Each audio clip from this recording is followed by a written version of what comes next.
नमस्कार. मेधाताई कुलकर्णी पुण्याच्या खासदार आहेत, ज्यांना भारतीय जनता पार्टीने खासदार म्हणून पद दिलेलं आहे. त्या ताईंना विनंती आहे, ताई थोडंसं विचार करून बोला, कारण तुमच्या पक्षातले अनेक नेते कायम आमच्या छत्रपती शिवाजी महाराजांची विटंबना वेगवेगळ्या कारणाने करतात, अनेकदा समोर आलेले आहे. त्या दिवशी तुम्ही म्हणाला हिंदू राष्ट्र बनवण्याची ही शेवटची आणि सर्वोत्तम संधी आहे, पण हे एकटे नरेंद्र मोदी करू शकत नाहीत. ज्या पद्धतीनं छत्रपती शिवाजी महाराजांना मावळ्यांनी साथ दिली, त्या पद्धतीने आता मोदींना साथ द्या, तरच हे हिंदू राष्ट्र होईल. पण जरा ताई थांबा. छत्रपती शिवाजी महाराजांची तुलना कुठल्याही राजकीय नेत्याशी करू नका, कारण छत्रपती शिवाजी महाराज आमच्या महाराष्ट्राचे नाही, पूर्ण देशाचं खरंच आराध्य दैवत आहे. त्यांनी त्यांच्या पराक्रमांनी, त्यांनी त्यांच्या बुद्धीने, त्यांनी त्यांच्या शक्तीनी, युक्तीनी हे स्वराज्य स्थापन केलेलं आहे. शिवाजी महाराजांच्या नावाचं राजकारण करणं तुम्ही थांबवा. त्यांचा अपमान करताय तुम्ही, इथे कुठल्या नेत्याबरोबर तुलना करताय. ते शिवाजी महाराजांचं नाव घेऊन घोषणा दिली जाते, ती विसरलात का तुम्ही? ती घोषणा आहे गो ब्राह्मण प्रतिपालन. अशा घोषणा द्यायला लावायच्या, पण तुमच्याच पक्षाचे नेते मंत्री नितीन गडकरी यांची कंपनी गाईचे मांस विक्री करते. आता काही दिवसापूर्वी त्यांचे कंटेनर पकडले. या त्या अनेक उलट्या मारल्या, पलट्या मारल्या, सत्य कधी लपत नसतं. ते सत्य समोर आलं.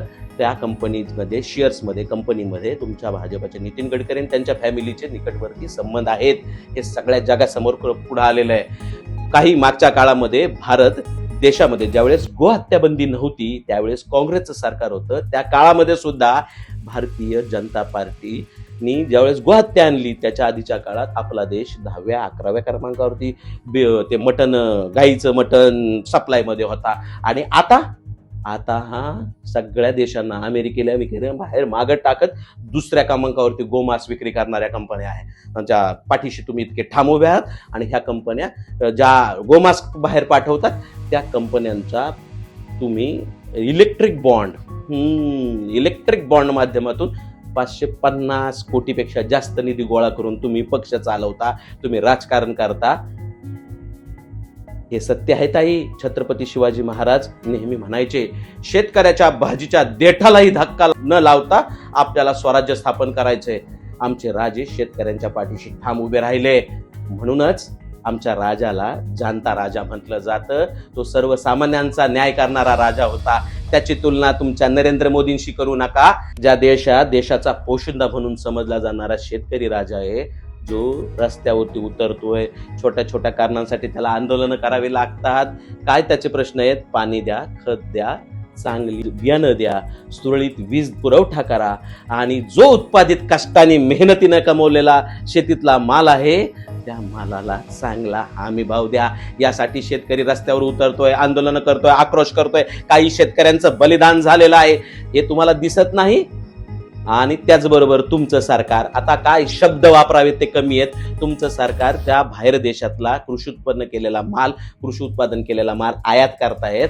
आमच्या शेतकऱ्याच्या काय बोकंडे आणून ठेवता का माल? आमच्या शेतकऱ्याला हमी भाव मिळत नाही. जर तो माल आला तर आमच्या शेतकऱ्याचा बाजारात मालाचा भाव मिळणार नाही, आमच्या शेतकऱ्याची गळचेपी होईल.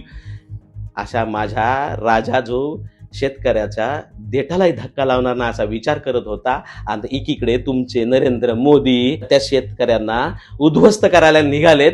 त्यांची तुलना कोणत्याही आमच्या राजांशी करू नका. हा आमचा वारंवार तुमच्या पक्षातले इतर ते काय म्हणतात, ते वाचाळवीरांसारखं अपमान करतात. असा तुम्ही तरी अपमान करा. पुण्यातले मोठे मोठे प्रश्न पडलेत. पुण्यात वाढती गुन्हेगारी आहे, पुण्यातल्या रस्त्यांचा प्रश्न आहे, वाहतुकीचा प्रश्न आहे, लोक प्रदूषणाने हैराण झालेले आहेत. आता तर दूषित पाणी आहे, लोकांना पाणी आणून करते. तुम्हाला ते प्रश्न नाही सुचत हो. तुम्हाला हिंदू राष्ट्र करायला निघालेत. आणि हो, हिंदू राष्ट्र करायला निघालेत. त्या हिंदू राष्ट्र करण्यासाठी तुमच्याकडं जे काही आलेले मंत्री बिंत्री आहेत, एक तरी मुस्लिम मंत्री आहे का? सगळे हिंदूच आहेत. मग तुम्हाला कसलं हिंदू राष्ट्र अजून बनवायचं आहे? आम्ही देशात राहणारे हिंदू नाही आहेत का? तुम्हाला जसं हिंदू राष्ट्र बनवायचंय ते नक्की कसं आहे? आता आरोप करतोच, जे हिंदू राष्ट्र बनवायचं होते पूर्वी मेहनत न करता फुकटचं खाणारं, पूर्वीपासून मागून खात होतं, ते आता बसून खाणारं हिंदू राष्ट्र बनवायचं हवंय का? तुम्हाला नक्की कसलं हिंदू राष्ट्र बनवायचं आहे?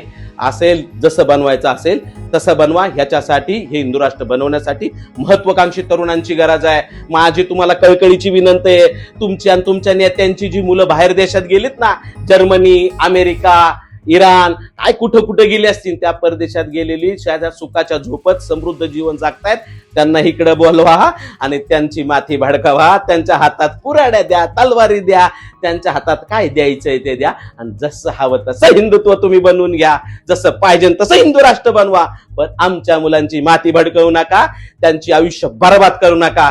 तुमच्या मुलांना, आमच्या मुलांना शाळेमध्ये जाऊ द्यात, कॉलेजमध्ये जाऊ द्यात, त्यांना शिकू द्यात, त्यांची स्वप्न पूर्ण करू द्यात, त्यांना याथांग जगात भरारी घेऊ द्यात. तुमच्या घरचे रक्त सांडवा, तुमच्याच घरची माती भरा आणि जसं हवं तसं हिंदू राष्ट्र बनवा.